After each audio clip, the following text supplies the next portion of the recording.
Introduction. With no exaggeration, I was reared in an area of the Bronx wherein if you came out the front, or worse back, doors of the building every time without fail, you were risking your life. Drug dealers and gunfire were in control of everything and everyone. "Get away from the windows!" My mother would yell at us over the popping of daily rhythmic gunfire. We were living through a war. The walls of these buildings were cold, always sweaty wet and industrial. Putrid bodily functions plastered in elevators and stairwells where no bleach or ammonia could ever eliminate the smell.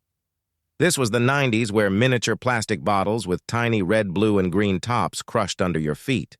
Free new toys we played with till we learned what crack cocaine was. This was public housing. We were told to sit down, be quiet, and listen. If you were evicted from here, you were truly wretched. This is what you are. You are black.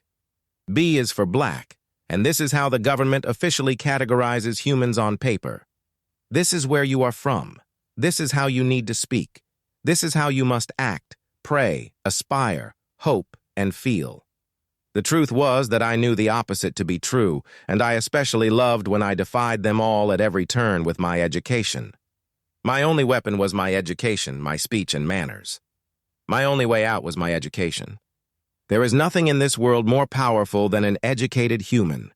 I knew who I was, whereas so many people I knew did not know who they were or from where they came.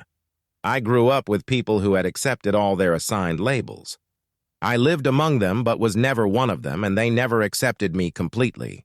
I am an American of Puerto Rican descent, which means a mixture of Native American Taíno, African, and Spanish. Ask any child in the African diaspora of any hue or complexion, who are you? Where did you come from? Who told that you were black? They cannot tell you. Please stop and meditate on the ocean of humans it took to get to finally produce you, and be grateful. You are here. You made it. Do not easily accept the label they decide to give you to make them feel good in their grandeur. Meditate and ask your ancestors, why did you let them take your music, your art, your style, and your sacred names, then let them call you black? Why did you allow them to cut off your identity? Why would you let them? Then ask if they did it in order to survive under pure terrorism, violence, bondage, and torture they endured for millennia.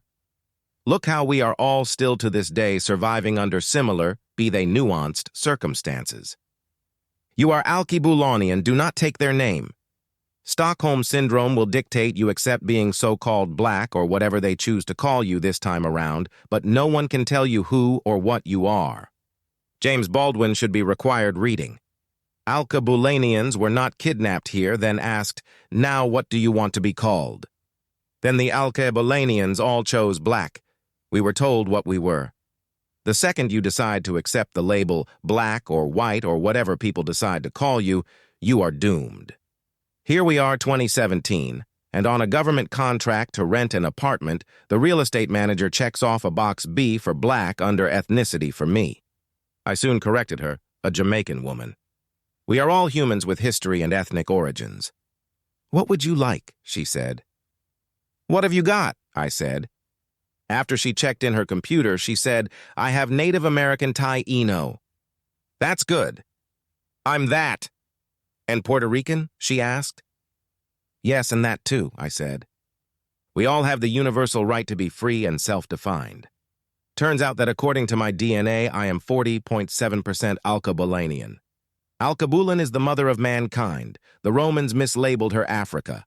I came from Nigeria, 27.5%, Sierra Leone, 7.3%, North Alkebulanian, 7.9%, Kenya in the east at 39.4%.